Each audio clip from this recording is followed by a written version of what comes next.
The Rock, shitty dialogue, and a flying wolf. What more do you need? Hell of a day, huh? Science experiments falling from the sky. Having George on that plane is a big mistake. I think we'll be all right.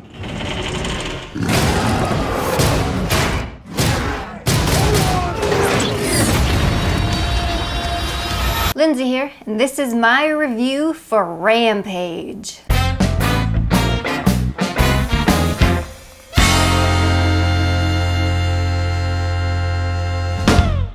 Oh my god, I love this movie so much. Rampage is the laugh riot of the year. I was so excited for this movie. When the first trailer came out and they showed the wolf jumping to attack the helicopter, I was like, sold. I'm gonna go see that movie.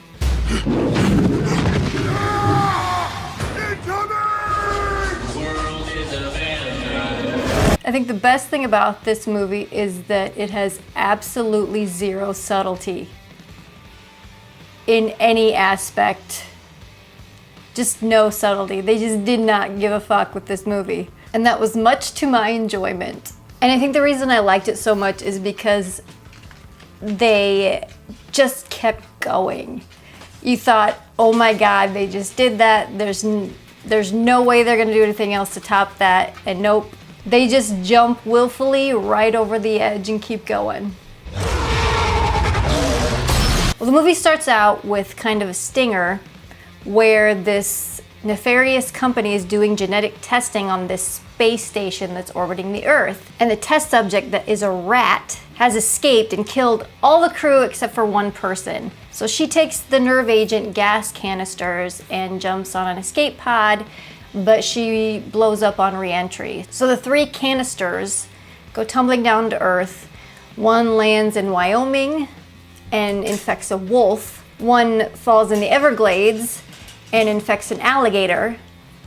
And the third one falls at this zoo where The Rock works and infects this albino gorilla named George that he's raised from an infant.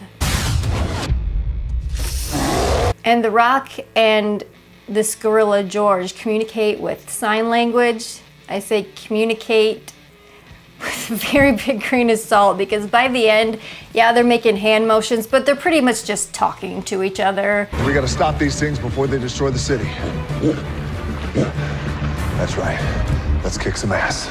And after the gorilla gets hit with the nerve agent, he starts growing and getting aggressive, and he kills a grizzly bear in another enclosure, and he escapes. And The Rock and this lady scientist who used to work for the nefarious company are trying to track him. They get intercepted by the OGA, which is Other Government Agency. Okay. And the head of this OGA is played by Jeffrey Dean Morgan, and I like to call his character Agent Exposition, because that's pretty much what he's there for, is to just tell the 2 main characters what's going on, where things are, what's happening, what they need to do, where they need to go, all the history of the genetic mutation and all that kind of stuff. That's his job. Oh, and he also has a ridiculous Texan accent and carries a pearl-handed pistol for some reason. Malin Ackerman and Jake Lacey play the heads of this nefarious company, and their brother and sister, and they're just evil for the purposes of being evil. They're very much the stock bad guy characters who are very one-dimensional, and like I said, just evil for the sake of being evil. All they care about is money. They just care about money. Created the next chapter in natural selection.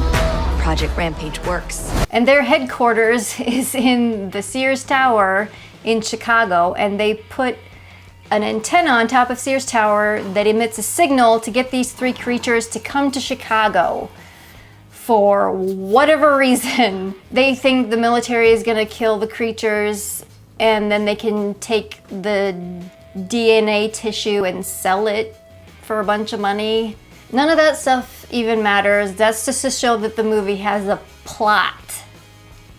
And of course, The Rock's character is ex-Special Forces. Just, of course. So this entire movie is leading to this showdown in Chicago with the three monsters trying to climb up the Sears Tower and get rid of the signal because it's making them go crazy or something like that. Joe Manganiello has a very, very small role as like this paramilitary leader that was hired by the nefarious company, and they go to hunt down the wolf. And they get a lot more than they bargained for, and he dies very, very quickly. But it's an amazing sequence. So this gas does genetic editing or something like that. All it does to George is it just makes him really big and really angry. But when it comes to the wolf, in addition to growing very big and very mean, he can also fly, and he can throw giant porcupine quills.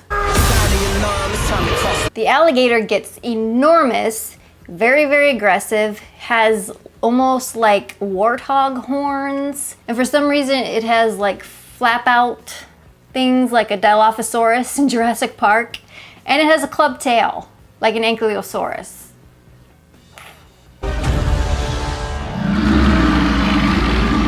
So those two kind of take on genetic markers of other animals, whereas George doesn't, and they don't really explain why that is. And they're racing the clock when it comes to the battle in Chicago because the military guys are going to drop a Moab, a mother of all bombs, on Chicago because the ground forces and regular countermeasures are just not working because these animals have regenerative capabilities, and so they just can't kill them. Well, The Rock and the scientist lady find this antidote that's in like this little canister, and they're like, okay, we have the antidote, but how are we gonna administer it? They want to give it to George so George can help them battle the other two monsters. So what they do, it was amazing, I loved it. They're on the roof with Malin Ackerman's character, and she's holding them at gunpoint because they're trying to escape, but George smashed the helicopter that they were going to escape on. So they take the antidote and they put it in her purse, and they get George's attention and kind of push her towards him, and he grabs her and fucking eats her. Oh. Along with the antidote. And so he goes back to normal, well, at least psychologically. He's still big and strong and stuff, but he goes back to his regular old self. But he's still big enough to help The Rock take down the wolf and the alligator. And it's awesome. Hundreds and hundreds of people get killed. I shouldn't laugh, but it's just amazing. I loved every second of it. So these animals have regenerative capabilities, so it's really hard to kill them. So The Rock kind of tricks the wolf into flying straight at him as the crocodile's coming up behind him, and he dives out of the way. So the wolf flies into the crocodile's mouth, and the crocodile rips its fucking head off. It's amazing!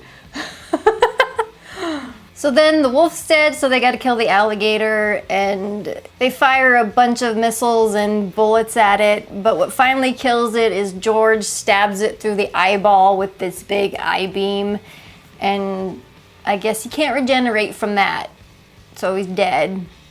And that's pretty much the end of the film, except there's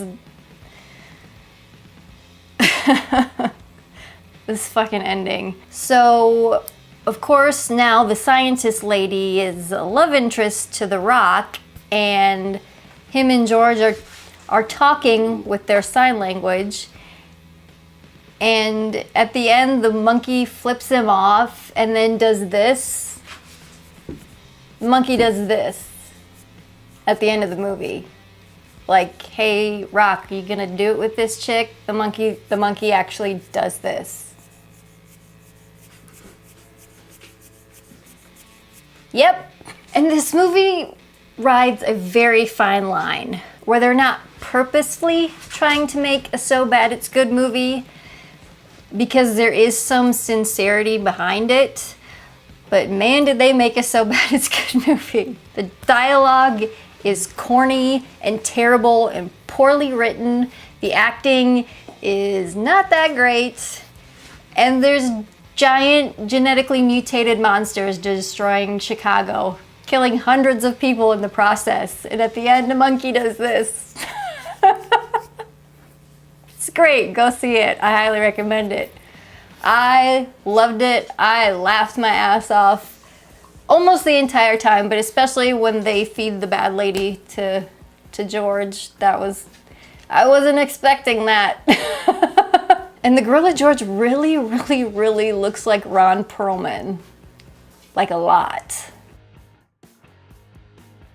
And there is one big, huge, glaring Easter egg in this movie. Like I said, they don't even know what subtlety is with this movie. In the office of the two siblings that run the nefarious company, they're having a conversation and they're doing over-the-shoulder shot, reverse shot, over-the-shoulder shot, reverse shot thing. And behind the brother is a Rampage arcade console. Clear as day. Not even trying to hide it. No subtlety. So yeah, go check this one out. I highly recommend it. You'll have fun. I guarantee it. This is Lindsay. Until next time, check you later.